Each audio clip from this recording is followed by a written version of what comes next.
हिंदू शास्त्रों में प्रत्येक देवी देवता किसी न किसी वाहन पर विराजमान है। जैसे कि विष्णु जी का वाहन गरुड़, माँ लक्ष्मी का वाहन उल्लू, माँ सरस्वती का वाहन हंस, शिव जी का वाहन नंदी बैल, गणेश जी का वाहन मूषक, कार्तिकेय का वाहन मोर आदि अनेकों देवी देवता हैं जो किसी न किसी वाहन पर विराजते हैं। जैसे कि माँ दुर्गा का वाहन शेर है। शेर की सवारी करने के कारण माँ दुर्गा को शेरों वाली माँ के नाम से भी पुकारा जाता है। पर शेर ही माँ दुर्गा का वाहन क्यों बना? आखिर शेर को ही ये सौभाग्य क्यों और कैसे प्राप्त हुआ? इसके पीछे एक पौराणिक कथा प्रचलित है। दुर्गा माँ के कई रूप हैं। उनमें से एक रूप माँ पार्वती का भी है। देवी पार्वती बचपन से ही शिव भक्त थी और शिव जी को अपना पति मानती थी। वो शिव जी को पाने के लिए हमेशा तपस्या में लीन रहती थी। देवी पार्वती ने भगवान शिव को पति के रूप में पाने के लिए वर्षों तक कठोर तपस्या की थी। इस कठिन तपस्या में काफी समय तक लीन रहने से देवी पार्वती का रंग सांवला हो गया था। विवाह के पश्चात एक दिन भगवान शिव और देवी पार्वती कैलाश पर्वत पर बैठकर आपस में हंसी ठिठोली कर रहे थे। उसी बीच शिव जी ने माता पार्वती को सांवली कह दिया। देवी पार्वती, तुम्हारा रंग कितना सांवला हो गया है, देखो तो जरा। स्वामी, यह सब तो आपको पाने के लिए मैंने तपस्या की थी, उसी कारण मेरा रंग सांवला हो गया। जाइए, मुझे आपसे बात नहीं करनी। आपने मुझे दुख पहुंचाया है। अब मैं तभी लौट कर आऊंगी जब मैं सांवली नहीं रहूंगी। मैं गौर वर्ण की हो जाऊंगी। मैं तपस्या के लिए जा रही हूँ। पार्वती, रुको तो। अरे तुम तो नाराज हो गई। मैं तो यूं ही कह रहा था। लगता है देवी पार्वती को मेरी बात का बुरा लग गया। अब तो ये तपस्या में लीन होने चली गई। शिव जी से नाराज होकर माँ पार्वती घने जंगलों में जाकर तपस्या में लीन हो गई। जब माता पार्वती तपस्या में लीन थी, उस समय एक भूखा शेर उधर से गुजर रहा था। उसने माता पार्वती को देखा और उन्हें अपना शिकार बनाने के लिए आगे बढ़ा।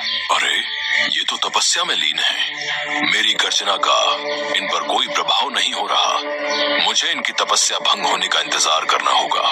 आखिर मैं भी तो देखूं कि एक शेर की गर्जना का असर इन पर क्यों नहीं हुआ और इनकी तपस्या भंग क्यों नहीं हुई, ये भयभीत क्यों नहीं हुई। माता पार्वती को तपस्या में लीन देखकर शेर वहीं पर बैठ जाता है और वो माँ पार्वती की तपस्या समाप्त होने का इंतजार करने लगता है। लेकिन माता पार्वती की तपस्या कई वर्षों तक चलती रही। तब तक वो शेर आस लगाए वहीं पर बैठा रहा। माँ पार्वती के चमत्कार से शेर भी उतने वर्ष भूखा प्यासा रहा, मानो वो भी माँ पार्वती के साथ तपस्या कर रहा हो। ना ही उसने माता पार्वती को कुछ कहा और ना ही वहां से उठा। तब के कई वर्ष बीत जाने के बाद देवी पार्वती की तपस्या से प्रसन्न होकर वहां शिव जी प्रकट हुए। देवी पार्वती, आंखें खोलो। मैं तुम्हें गोरा होने का वरदान देता हूँ। पार्वती, तुम गंगा स्नान करो। इससे तुम गौर वर्ण की हो जाओगी।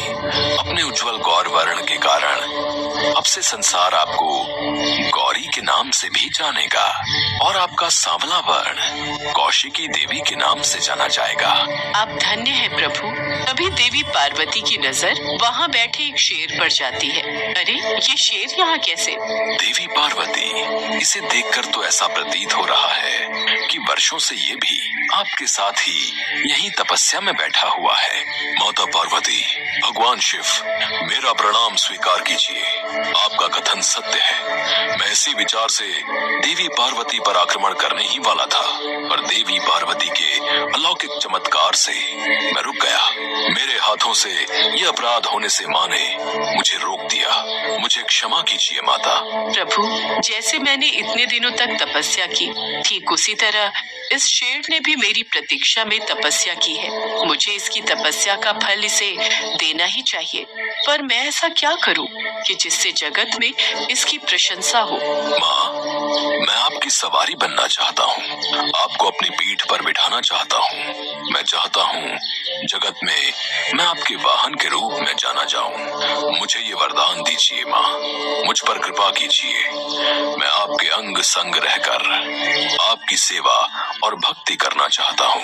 देवी पार्वती, अब तो इस शेर को वाहन बनाकर आपको इसकी इच्छा पूरी करनी ही होगी और अब आपको शेरों वाली के नाम से भी पुकारा जाएगा।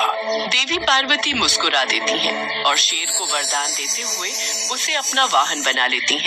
शेर पर सवारी करने के लिए माँ दुर्गा के रूप में माँ पार्वती शेर पर सवार होती हैं।